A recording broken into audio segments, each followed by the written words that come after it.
So, um, we're starting this session with a lady from the European Commission who couldn't join us today but has recorded a video for us. She doesn't like me to say this, but she's actually in charge of all the funding programs, Horizon Europe, Interreg, etc. So she's somebody we listen to very carefully. We've known her for many years. And of course, you can see her there, Irene Nordsted, who's a very direct lady, if I may call her that. And I'm going to want you to listen, because this is an intro also into the Africa session. We're starting in about 15 minutes. So I'll introduce Irene. It's a bit strange to introduce somebody on a video, but here's the video. So do listen. It's worth listening to. And I'll see you at the end of that.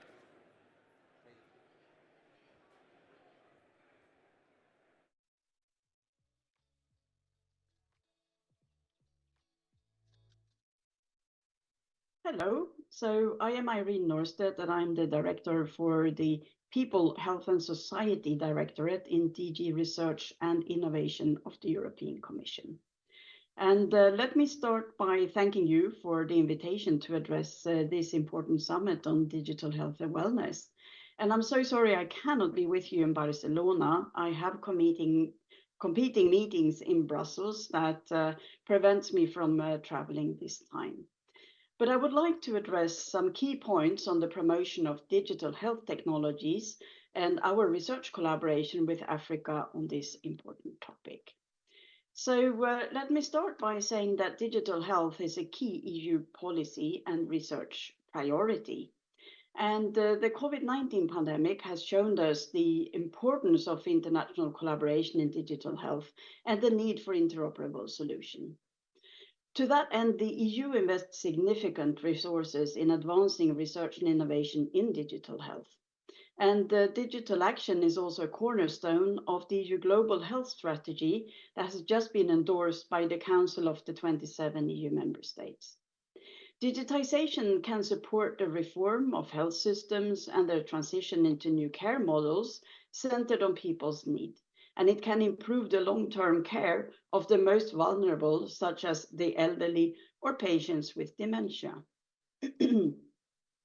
Additionally, digital tools enable better use of health data in research and innovation, personalized healthcare, and more effective health and social care systems.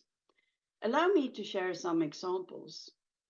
Concerning data use and data protection and security, the EU is leading in human-centric digital standards, such as the EU's General Data Protection Regulation, the European Ethical Principles for Digital Health, and the European Health Data Space. The European Health Data Space supports individuals to take control of their own data and supports the use of health data for better healthcare delivery, better research, innovation, and policy making.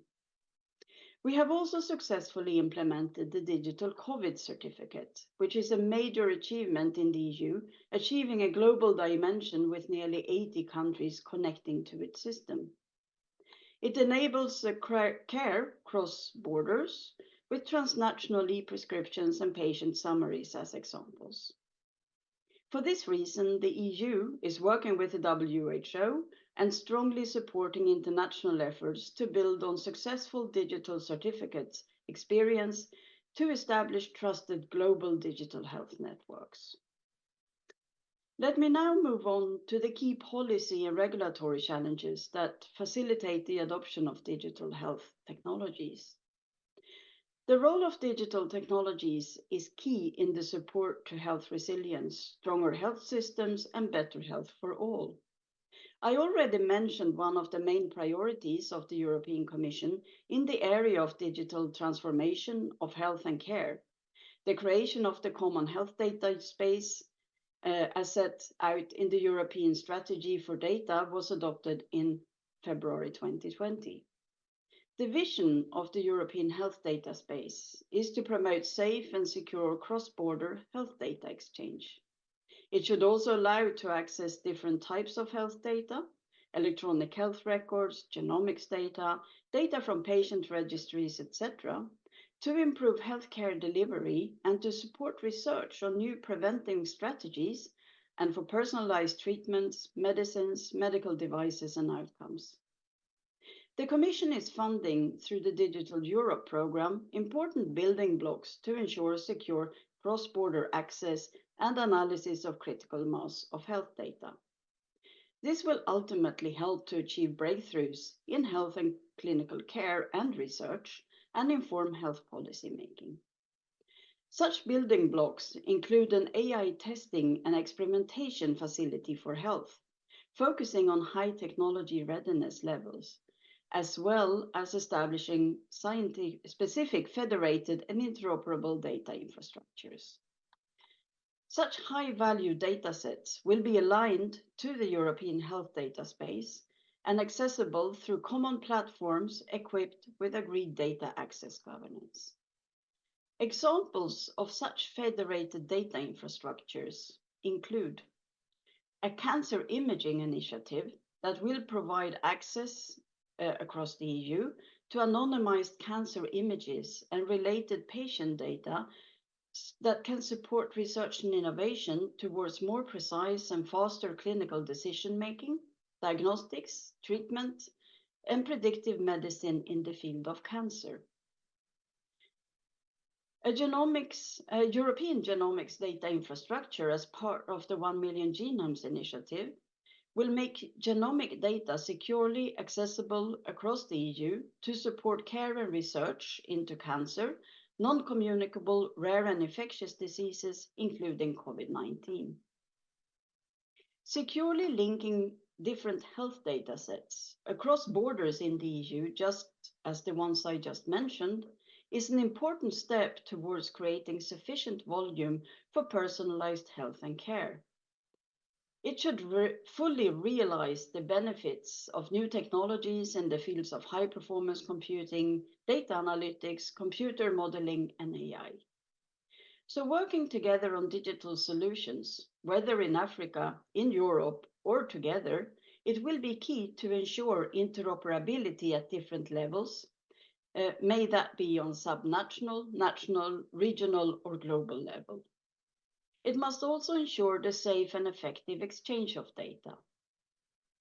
This is a challenge we see both in Europe and in Africa, and we will be keen to collaborate on how to resolve it.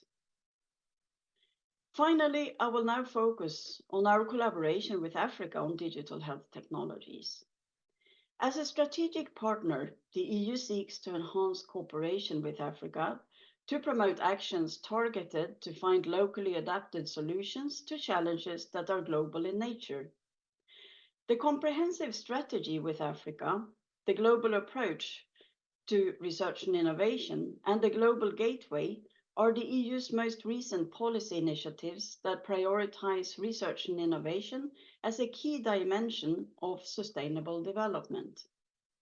The Commission and the EU has been collaborating with African countries, along with regional entities such as the Africa CDC and the regional economic communities. Maintaining a regular exchange on strategic policy issues is key, including on the identification of common goals and interests. The Commission published a communication in 2020 towards a comprehensive strategy with Africa, and the African Union and the European Union adopted in July 2023 the AU-EU Innovation Agenda, in which both health and digitization have a prominent role.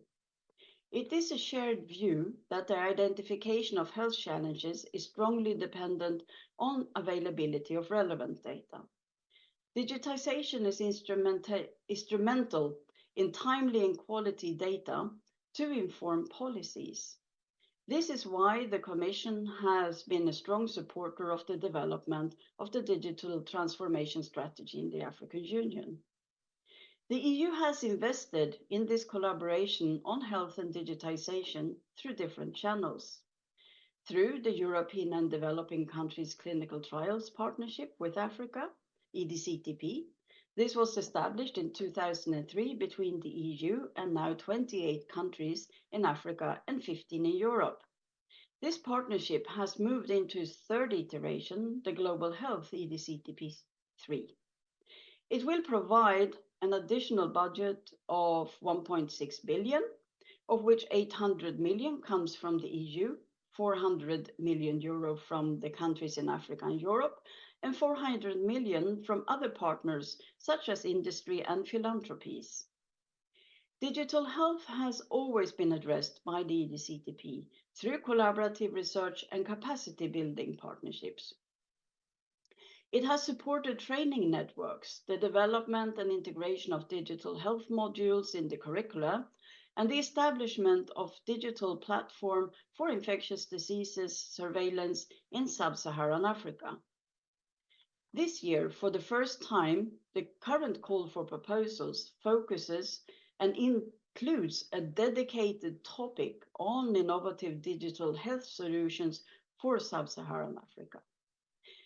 20 million euros will be available for research projects that develop digital health technologies or solutions that either support clinical research addressing poverty-related disease in sub-Saharan Africa, support public health interventions that can serve as drivers for strengthening health systems in Africa, or contribute to implementation of national or regional digital health strategies.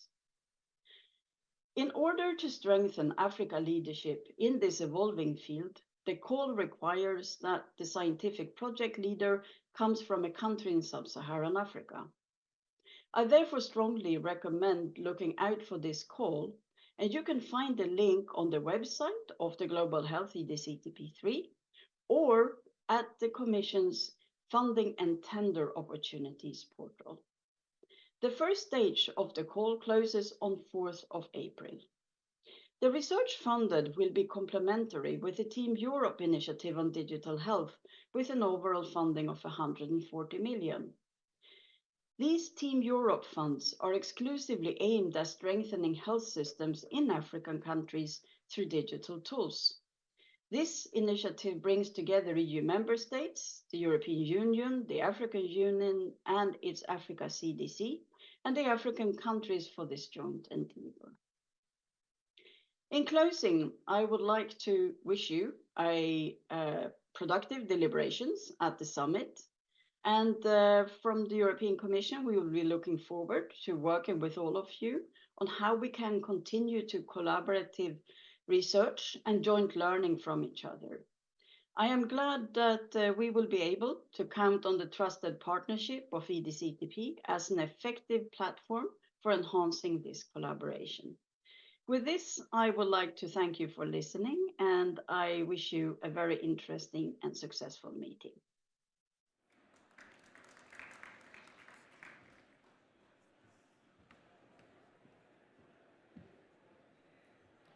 So our thanks to Irene, who really wanted to be here, but we need to take action on these things. So anyone sitting in the audience who feel they should be able to apply for some of the monies we're talking about, bear in mind that we, the ECHAlliance, have a whole team that is, I know, we have 12 projects happening at the moment and many others coming down the road. So we're more than happy to help them, especially if you're members. And as Andy would say, if you're not members, why not?